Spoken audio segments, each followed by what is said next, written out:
बोला साइकिल के टूटल बचयनमा तो गिरल बा सजनमा ए भौजी।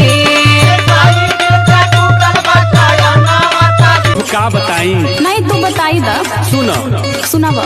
सूट पहनेलू त धनी बकवास लागेलू, सूट पहनेलू त धनी बकवास लागेलू, साड़ी पहनेलू त धनिया झकास।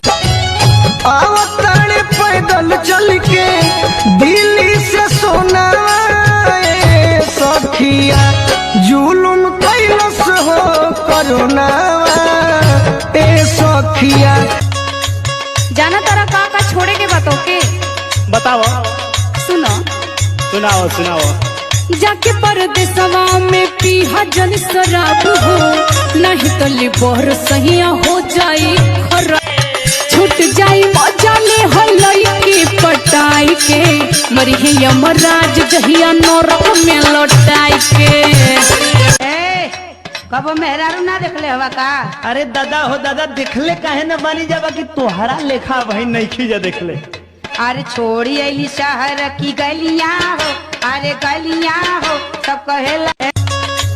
जाना तारा का छोड़े के बातों के बताओ सुनो सुनाओ सुनाओ। जाके परदेसवा में पीहा जन शराब हो, नहीं तो लिबोर सहिया हो जाई का हो? का रे अब हम काली से दूध लेवे बहरे ना जाई काहे तो के पता है का? वही रे का लइका टुकुर टुकुर ताकला, कबो कबो तो आंख भी मार देवला। तोहू तो ठलाली लगा के जात होबी। एकदम हीरोइन भौजी, एकदम हीरोइन ई बुझात बाड़ी हो, ई बुझात बाड़ी हो। जब से भइली महटराइन ना देखो तानी 4 दिन से आँख ना मिलावेलू, अरे आँख ना मिलावेलू, गोबरो ना माथे पिछवाड़े गोरी आवेलू।